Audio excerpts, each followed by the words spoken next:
It's time now for a little latest in local news. In the news, the Jesup City Commissioners met Tuesday evening at the Cracker Williams Community Center for their regular monthly March meeting.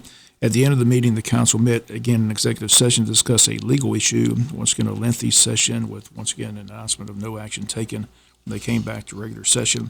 At one point, both acting police chiefs Alex Reddish and Perry Morgan were called into the executive session. But again, at the end of the meeting, the announcement that no action was taken. The city of Jesup, the city manager, the former police chief are still being sued by 3 former female employees claiming sexual harassment and sexual misconduct by the former police chief, Mike Lane. Still no word from the district attorney, Keith Higgins, whether or not the former chief will face criminal charges following the GBI's investigation into the allegations. DA Keith Higgins joins us this Friday on the world famous Bitch and Bob Show. We'll seek an update on the show. In city business last night at the meeting, under items with commissioners, Bill Harvey brought up the Orange Street Railroad crossing, which CSX left a little speed bump in the crossing. If you don't know it's there, it can do some serious damage to your automobile. Last night, City Mayor David Earl Keith stated that once again, the railroad has failed to do what they said they would do, which was come back and fix the situation on the track. It was decided last night the city will put up signs warning motorists of the upcoming speed bump in the crossing. The mayor asked the city manager to have the warning signs made up, and the mayor says he would see personally that those signs are posted.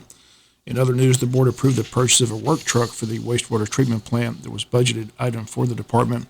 Low bid approved from J.C. Lewis's Ford for $24,089.28. City engineer Bill Schuman on hand with the bids for the 2021 Lamig Road resurfacing contract. Commissioners accepted low bid from Sykes Company out of Metter, Georgia, to the tune of $226,467.40. That was $50,883.40 over the city's budget for the project. So the city approved that amount from their T-Splost account to make up the difference. The city got an update on the Cracker Williams project from city manager Mike Deal, who says work continues on the pool as the city hired a consultant to help them get everything approved by the health department. City Commissioner Bill Harvey wanted to have a meeting to discuss plants and trees at the center, and that meeting has been set up for this coming Monday at 10 a.m. at the Cracker Williams Community Center. The mayor announced that soon the announcement of a date for countywide Amnesty Day will be announced. He says he's been in contact with County Commissioner Kevin McCrary. They want Odom and Scriven involved as well, and to have just one day, a countywide Amnesty Day. As soon as that date has been selected, we'll announce that. Commissioners under old business still trying to complete all their board appointments. Stanley Todd has replaced Raymond Brown with Helen Averly on the Grievance Committee. They're still working on the appointments to the Code Enforcement Committee, and they still need an appointment from Commissioner Harvey for the Cemetery Committee. Finally, the board last night approved for Turning Point Ministry to be able to use the grounds of the community center on Tuesday, March 30th for a food giveaway. Hamburgers and hot dogs will be served. The time of the event, 5 to 7. Again, that's going to take place on Tuesday, March 30th at the Cracker Williams Community Center. And that's a look at your Tuesday City Commissioners meeting. We'll come back with more news after this word from our sponsor. Other commercial messages, so please stay tuned. This morning at 9 a.m. at Coastal Pines Technical College, the Wayne County Emergency Management Agency is conducting their first hazardous mitigation planning meeting.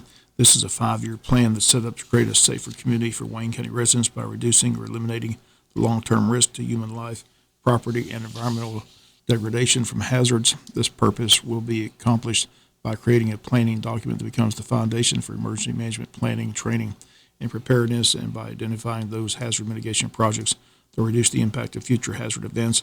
And that meeting taking place this morning at 9 a.m. Coastal Pines Technical College. Hospice of South Georgia conducting their family night. Again, that's this evening at 6 p.m. at 1625 Sunset Boulevard. They said it's a meeting for children, teenagers, and parents to discuss ways to cope and heal during difficult seasons in their lives. If you or someone you know has experienced loss in any form, similar to a death, loss of employment, divorce, financial burden, recent move, or anything in between, and they state you can attend this meeting this evening. They do ask that you call and sign up. The number 588-0080. Pizza and refreshments will be provided. Once again, that meeting taking place tonight at 6 p.m. at Hospice of South Georgia, 1625 Sunset Boulevard. Wayne County School Systems joining a statewide celebration to salute the efforts of local school board members. The week of March 15th to 19th has been proclaimed School Board Appreciation Week in the state of Georgia. Week-long observance calls attention to the contributions of local boards of education. School Superintendent Dr. Jay Brinson says citizens elect board members to represent the community's voice on education matters and to set the vision for the school district. He says our board spends countless hours fulfilling its responsibilities and working together to continually improve our education system. As the men and women citizens elected to represent constituents in public education matters, school boards represent a continuing commitment to local citizen control in decision-making in education. And the women been serving on the school board: Chairman Nick Ellis, District 5, Vice Chairman Joe McKippen, District 1, Bruce Harris, District 2, Ray Davison, District 3, and Sharon Daniel, District 4. As constitutional officers of Georgia, school board members are responsible for setting educational policies, employing the superintendent to provide buildings and equipment, operating transportation system, and dispersing of school funds. As community leaders, school board members serve as advocates for the children in local public schools and must study, evaluate, and decide what actions are in the best interest of those students. Georgia School Board Association sponsors a celebration. The mission of the GSBA is to ensure excellence in the governance of local school systems by providing leadership, advocacy, and services, and by representing the collective resolve of Georgia elected boards of education. Again, the week of the celebration is the week of March 15th through the 19th. We'll come back with a final news note after this word from our sponsor, the commercial messages, so please stay tuned. Final notes in the news: a statue of former Governor Zell Miller could join the collection of monuments on the Georgia Capitol grounds. Miller, former two-term governor and U.S. Senator, gave birth to the Georgia Hope Scholarship. He passed away in 2018. Georgia Senate this week unanimously approved legislation that would establish a committee to approve the design and placement of a monument of Miller somewhere on the Capitol grounds or inside the building. Senate Rules Chairman Jeff Mullis, the bill's sponsor, says Miller passed the Georgia lottery years ago that has sent thousands and thousands of people to get higher education that may have never had a chance. This bill, he says, all can be proud of is to honor the man that gave us the Hope Scholarship. Senate Bill 140 would create a monument committee of the 3 members each from the Georgia House and Senate who would be tasked with approving the design, acquisition, and placement of the monument. They state no public money would be spent on the monument, which Mueller says would be paid for by private donations. Again, as Senate Bill 140 heads to the House for its consideration.